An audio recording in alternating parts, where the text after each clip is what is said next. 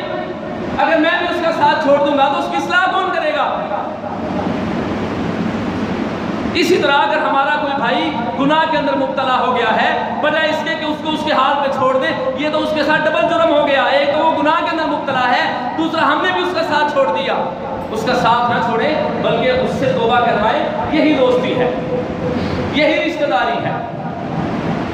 یہ چیز اگر آپ نے سیکھنی ہے تو ماں سے سیکھیں۔ بچہ اگر نشہ کرنے بھی لگ جائے، ماں اپنے بچے کو نہیں چھوڑتی، ساری دنیا چھوڑ دیتی ہے لیکن وہ کہتی ہے میرا بچہ تو میرا ہی ہے۔ تو اس شخصیت کے ساتھ نفرت نہیں ہمیں کرنی، ہمیں جرم اور گناہ کے ساتھ نفرت کرنی ہے۔ اور جرم اور گناہ سے نفرت اس وقت ہوگی جب ہم قرآن و حدیث سے اس جرم کو جرم سمجھ لیں، پھر اس کے بعد ہم شخصیت کے ساتھ محبت کرنا شروع کریں۔ آہستہ آہستہ آہستہ آہستہ اس کو مسجد کے ساتھ جوڑیں، اس کو تبلیغ کے ساتھ جوڑیں، اس کو قرآن کے ساتھ جوڑیں۔ آہستہ آہستہ ایک وقت آئے گا کہ اس کے دل سے بات اٹھے گی اور وہ گناہ سے دور چلا جائے گا۔ یہ گناہ چھوٹتا ہے قوت ارادی سے۔ جب ہم نے اپنے قوت ارادی کر لینی ہے، ہم نے دل سے ارادہ کر لینا ہے، تو پھر ہم نے ہر گناہ کو چھوڑ دینا۔ جب ہم نے دل سے ارادہ ہی نہیں کرنا، اس وقت تک ہم گناہ کو نہیں چھوڑ سکتے، چاہے جتنے مرضی حد کر لیں۔ بابا جی کی مجھے بات یاد آ گئی، اس نے کہا مکے جایا بھی گل نہیں مکتی تو دلوں میں گل مکائیے۔ جب دل سے بات ختم کر لیں گے پھر اللہ بھی ہمارا مددگار اور ناصر ہو جاتا ہے۔ گناہ چھوڑے اور کہ اللہ میں نے گناہ چھوڑ دیا، میں معافی مانگتا ہوں، اب آپ میرے حامی و ناصر ہیں، آپ نے میری مدد کرنی ہے۔ مختصراً آگے قرآن مجید فرقان حمید کی آیت کو سماعت فرما لیں۔ وَلَا تَنَابَزُوا بِالْأَلْقَابِ، الٹے نام سے کسی کو نہ پکارو۔ وہ نام جو معاشرے میں بگڑ گیا اور جس کا نام الٹا لیا جا رہا ہے، وہ اس نام سے ہتک محسوس کرتا ہے، نفرت کرتا ہے، فیل کرتا ہے کہ یار میرا الٹا نام لے رہے ہیں۔ تو فرمایا ایسا نام اسے الٹے نام سے نہ پکارو۔ ہم لوگوں کو تسلیل کرنے کے لیے، تاکید کرنے کے لیے الٹے نام ڈال دیتے ہیں، اللہ کے قرآن نے منع فرمایا وَلَا تَنَابَزُوا بِالْأَلْقَابِ بِئْسَ الِاسْمُ الْفُسُوقُ بَعْدَ الْإِيمَانِ۔ ایمان کے بعد ایسے گناہ جو ہیں وہ بہت بڑے گناہ ہیں۔ ایسے نام جو ایمان کے بعد الٹے نام لیے جائیں، یہ گناہ کے زمرے میں آتے ہیں۔ وَمَن لَّمْ يَتُبْ فَأُولَٰئِكَ هُمُ الظَّالِمُونَ، جو توبہ نہیں کرے گا وہ ظالموں میں سے ہو جائے گا۔ اور آگے قرآن مجید فرقان حمید کی آیت کا آخری حصہ بیان کر کے بات کو ختم کرتا ہوں۔ اللہ نے فرمایا یا ایھا الناس اتقوا ربکم یا ایھا الناس انا خلقناکم من ذکر و انثی۔ اللہ کہتے ہیں میں نے انسان کو مرد، مومنوں تمہیں مرد اور عورت کے ملاپ سے پیدا کیا۔ وجعلناکم شعوبا وقبائل، اور میں نے تمہارے قبیلے اور برادریاں بنائی ہیں۔